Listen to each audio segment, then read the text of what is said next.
Hello guys, welcome back to my YouTube channel. आज हम इस वीडियो में क्लास 10th के वेलकम लाइव बुक के चैप्टर नंबर 3 की जो बैक एक्सरसाइज है उसे हम डिटेल में करेंगे। इस वीडियो में मैं आपको इस चैप्टर की छोटी सी समरी दूंगी। प्लीज़ इस वीडियो को अंत तक जरूर देखिएगा। और अगर आप मेरे चैनल में न्यू हैं और आपने अभी तक इस चैनल को सब्सक्राइब नहीं किया है तो I request you to please subscribe my channel and for the latest update don't forget to press the bell icon. The name of the chapter is interpersonal relationship. First of all, what do you mean by interpersonal relationship? Interperson means association between two or more people. देखो, जो यहाँ पे association हम किसकी बात कर रहे हैं, हम यहाँ पे अपनी फैमिली के साथ हमारा कैसा रिलेशनशिप है। फैमिली में आपके grandparents, siblings, aunts, uncle, cousins, ठीक है, गार्डियंस वगैरह सारे इंक्लूड हो जाते हो। इसके अलावा आपके फ्रेंडशिप, आपका इंटरपर्सन में आप जहाँ वर्क करते हो वहाँ पे आपका कैसा रिलेशनशिप है, आपके पेड़ के साथ कैसा रिलेशनशिप है, उसके बारे में आपके हस्बैंड एंड वाइफ का कैसे रिलेशनशिप है उसके बारे में हम बेसिकली हम स्टडी करेंगे कि वो कितना इम्पोर्टेंट हमारे सोसाइटी में, हमारी लाइफ में जो इंटरपर्सनल रिलेशनशिप हो उसकी क्या इम्पोर्टेंस है। First is caring the elders. हमें क्या करनी चाहिए, जो हमारे एल्डर्स हैं, जो हमसे बड़े हैं, उनकी क्या करनी चाहिए, उनकी हमें देखभाल करनी चाहिए।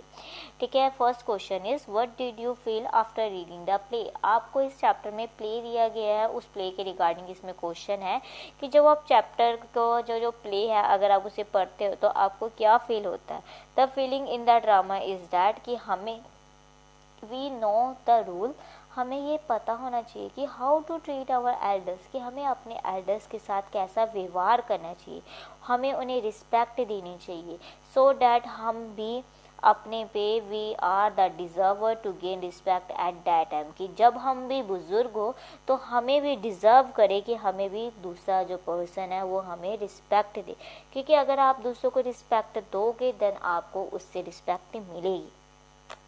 Next question is how do you care your elders, कि जो आप अपने एल्डर्स है, जो आप बड़े हैं, आप उसकी उनकी कैसे देखभाल करोगे। We should spend maximum time, हमें ज़्यादा से ज़्यादा टाइम अपने एल्डर्स के साथ बिताना चाहिए और उनकी देखभाल करनी चाहिए and take care of them. Next question is which character of the play you find most tolerating person, कि कौन सा पर्सन है इस जो आपने जो वो प्ले पढ़ा है उस प्ले को पढ़ के आपको कौन सा पर्सन लगा है जो बहुत ही ज़्यादा टॉलरेट करता है। टॉलरेट का मतलब होता है जो बहुत ज़्यादा सहन करता है, जिसमें बहुत ही ज़्यादा सहन करने की क्षमता है। तो in this drama the character of grand mother is very tolerant. Grand mother love with the Ritambar with very really, जो ग्रैंड मदर है रितंबर से बहुत ही ज़्यादा प्यार करती है। वे सिमरन है जो ग्रैंड मदर को हमेशा परेशान करती छोटे छोटे इश्यूज़ में, और grand mother tolerate by having a distance with Ritambar, और ग्रैंड मदर क्या करती है, अपना जो डिस्टेंस है रितंबर से वो क्या करती है, मत बनाती है, मतलब कि थोड़ा अपना डिस्टेंस बना देती है। Give your opinion about the character of the play. आपको प्ले पढ़ के आपने ये बताना है कि आपको उन करेक्टर्स का, उनके प्ले का जो करेक्टर है उनका बिहेवियर कैसे लगा है। फॉर एग्जांपल है ग्रैंड मदर नाइस था उनका नेचर एंड टॉलरेंट था, Ritambar happy and excited boy था, Simran always hate from grand mother, हमेशा ग्रैंड मदर से नफरत करती थी, या ग्रैंड मदर से नफरत होती है। ठीक है। देन किरणबीर है hand picked person, hand packed है, यहाँ पे आपको स्पेलिंग की मिस्टेक है, HEN हैंड PE होता है। हैंड पैक्ड पर्सन मीन्स जो बुली करता है, जो मारता है, जो लोगों को क्रिटिसाइज करता है, हैंड पैक्ड का मतलब वो होता है। ठीक है। आपको ये क्वेश्चन पेपर में आ सकते हैं इन अ रिटन एग्जामिनेशन।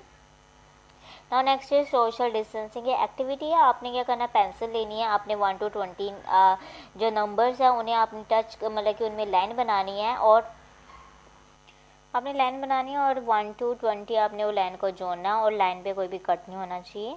ठीक है। यहाँ पे आपको दें to end up relation constructively, कैसे आप अपने रिलेशन को वाइसली आप कैसे एंड करते हो। एक्टिविटी फर्स्ट है suppose there is the last practical exam of your 10th class, मतलब कि सोचो कि आपके एग्ज़ाम भी नियर है, आपको पता है आपकी 10th विद इन 1-2 मंथ में वो ख़त्म होने वाली है। ठीक है। आप सोचो कि आपका ये लास्ट प्रैक्टिकल है, आफ्टर डैट आप डिपार्ट हो जाओगे, अलग हो जाएंगे स्कूल में। कुछ पर्सन कहीं और चले जाएंगे, कुछ पर्सन कहीं और चले जाएंगे, कुछ पर्सन आपस में मिलेंगे एंड कुछ पर्सन हमेशा के लिए क्या हो जाएंगे, सेपरेट हो जाएंगे। ठीक है। How will you get separate for, please imagine line, उन लाइनों को याद रखो कि जब आप सेपरेट हो गए तो आप दूसरों को क्या करोगे। Friends starting from the several years together, हम बहुत सालों से इकट्ठे पढ़ रहे हैं। It is a big grief, हमारे लिए बहुत ही बड़ी दुख की बात है क्योंकि हम क्या हो रहे हैं, हम सेपरेट हो रहे हैं एक दूसरे से। But this is a rule of nature है कि सेपरेशन होता ही है, अगर हम मिलते हैं, मिलने के बाद बिछड़ना होता ही होता है। Now you are on main stage of life, अब हम क्या, हम अपने मेन स्टेज ऑफ लाइफ है, हमें अब एक दूसरे से क्या होना चाहिए, now we are separating from each other, now we get higher education to create our future. हम हायर एजुकेशन पे जाएंगे, वहाँ पे हम अपना फ्यूचर क्रिएट करेंगे। ठीक है। फर्दर एजुकेशन हम ये करेंगे। Friend always we will always remember to every moment of our life, हम हमेशा याद रखेंगे कि जो मोमेंट हमने आपस में सेलिब्रेट किए हैं, हम उसे हमेशा ज़िंदगी भर याद रखेंगे। And bye bye. ठीक है। आप इसमें अकॉर्डिंग अपने लाइन और भी ऐड कर सकते हैं, जो आपको सही लगता है आप उसमें अपने अकॉर्डिंग और लाइन्स भी इसमें आप ऐड कर सकते हो। एक्टिविटी नंबर 2 है, please write down a page about your school and hand it your teacher. अपने स्कूल के बारे में लाइन्स लिखो और अपने टीचर्स को हैंड आउट करो। So please always get farewell in a what way if you meet that the person again in your life। अगर हमेशा याद रखो, अगर आप फेयरवेल हमेशा उस तरीके से करो कि अगर आप उस पर्सन से दोबारा मिलते हो तो आपको दोबारा मिलते हुए शर्म नहीं आनी चाहिए। Always keep in mind that कि while ending up a relation, जब भी हम अपने रिलेशनशिप को एंड करें, हमें हमेशा पर्सन को थैंक्स करना चाहिए कि उसने हमारे साथ बहुत अच्छी मेमोरी, बहुत अच्छा टाइम स्पेंड किया। सेकेंड इज़ नेवर डिस्कस और रिमाइंड हिम और अबाउट बैड मेमोरी, कभी भी उसकी बुरी मेमोरी के बारे में उसे कभी भी डिस्कस नहीं करना चाहिए, ना ही उसे कभी याद करवाना चाहिए। और third point is don't forget to exchange your contact, हमें क्या करना चाहिए, अपने फ्रेंड के साथ कॉन्टैक्ट एक्सचेंज करना चाहिए ताकि इन फ्यूचर अगर हमें उनकी रिक्वायरमेंट हो तो हम उन्हें कभी भी कॉन्टैक्ट कर सके। If you don't trust that person, अगर आप कोई पर्सन आपकी क्लास में ऐसा है जिसे आप ट्रस्ट नहीं करते, आपका उसके साथ रिलेशनशिप अच्छा नहीं है, देन यू कांट देन और आप उनके साथ कोई भी कंटेक्ट नहीं रखना चाहते तो please do not gate emotion eight that time of departure. जब आप सेपरेट हो तो उस टाइम आपको मतलब कि इमोशनली ना फील हो, और आपको do not share your personal photograph और person detail in that person. Fifth है, don't try have a revengeful attitude on that person, और उस पर्सन पे कभी भी रिवेंजफुल एटीट्यूड मत लेकर आओ कि घृणा भरी नज़र से मत देखो, या फिर कोई ऐसा एटीट्यूड ना बनाओ कि आपको बाद में पछतावा हो। Answer is this is right to give a new angle to that story which doesn't have and we should have quarrel when we are going separate. हमें पता है कि हम जब अलग होते हैं समटाइम हमारे बीच में क्वारल भी रही है, और हम if you meet again we doesn't face any hesitation and tension. अगर हम दोबारा मिलेंगे तो हमें कोई भी हेजिटेशन ही होनी चाहिए, ना ही हमें कोई टेंशन लेनी चाहिए। We should always give a memorable moment to everyone, हमें हमेशा हर किसी को ऐसा मोमेंट दे देना चाहिए ताकि उसे ज़िंदगी भर याद रहे। एटीट्यूड एंड बिहेवियर, आपका कैसा एटीट्यूड है, आपका कैसा रवैया है, उसके बारे में बताया है। एक्टिविटी है, dear student let us do the activity in a classroom. Classroom में एक एक्टिविटी करते हैं। You have to write down on your worksheet here, आपने अपनी वर्कशीट में लिखना है which type of behaviour is correct, आपके अकॉर्डिंग कौन सा बिहेवियर करेक्ट है। सपोज है एक सिचुएशन है, एक बॉय क्या कर रहा होता है, रोड पे होता है और आपके फ्रंट में एक, आप जब रोड पे होते हो तो आपके फ्रंट में एक बॉय बनाना खा रहा होता है। आफ्टर बनाना वो क्या करता है, उसका जो छिलका है रोड में फेंक देता है। आपका क्या रिएक्शन होगा, we will try to pursue to boy, आप उस बच्चे लड़के को समझाओगे। And we all someone else to pick up banana peel, हम क्या करेंगे, हमारे में से कोई एक बनाना पील पकड़ेगा, उसे क्या कर देगा, डस्टबिन में थ्रो कर देगा। इसमें है कि sorry we will all someone else, हम ये सोचेंगे कोई दूसरा उस बनाना पेल को पकड़ लेगा और उसे डस्टबिन में क्या कर देगा, फेंक कर देगा। आप या फिर थर्ड ऑप्शन ये है कि आप खुद वहाँ से बनाना पकड़ोगे, बनाना का जो छिलका उसने लगी गिरा है उसे पकड़ोगे, उसे उठाओगे और उसे कहाँ डाल दोगे, आप डस्टबिन में डाल दोगे। और आपके फोर्थ ऑप्शन है कि आप या तो पुलिस को कंप्लेन करो, call the police and complain the boy, police को कंप्लेन करो और उसके बाद पुलिस को फ़ोन करो और उस लड़के के बारे में आप क्या करो, कंप्लेन करो। ठीक है। Make two group of the conservation, आपने टू ग्रुप बनाओ, group A and group B. ठीक है, आप ग्रुप ए के ये बॉय ने क्या किया, बनाना थ्रो किया, आपने क्या करना है, he has to throw banana in the dustbin, उसे बनाना डस्टबिन में थ्रो करना चाहिए, ना कि रोड में थ्रो करना चाहिए बनाना पील।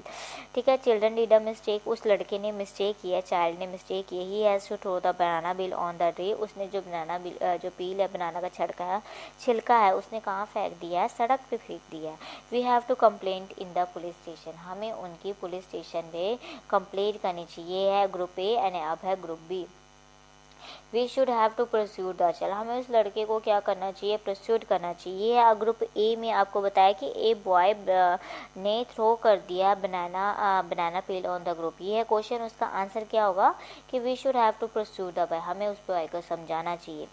ठीक है। It is right that the boy did a mistake, कि हाँ ये सही है कि बॉयज़ ने मिस्टेक की है, but it is not a blunder mistake, इतनी भी ज़्यादा ब्लंडर मिस्टेक नहीं है कि हम उसे पुलिस में कंप्लेंट करें।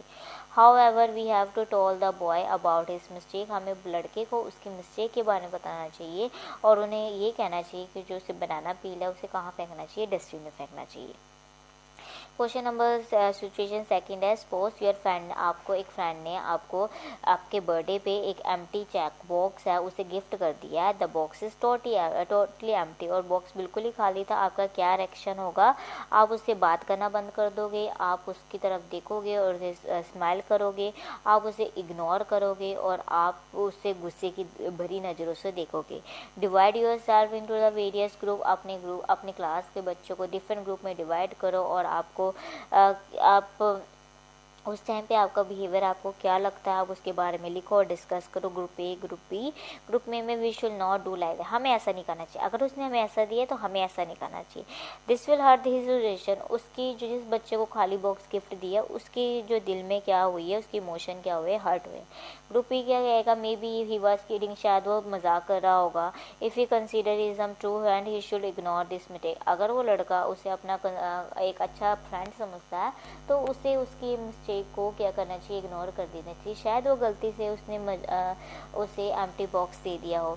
ठीक है। विद दिस आपका चैप्टर कंप्लीट हो जाता है। I hope through this video आपको इस चैप्टर की बैक एक्सरसाइज के बारे में पता चल गया होगा and what is interpersonal relationship, how we will improve our interpersonal relationship, उसके बारे में आपको इस वीडियो से पता चल गया होगा।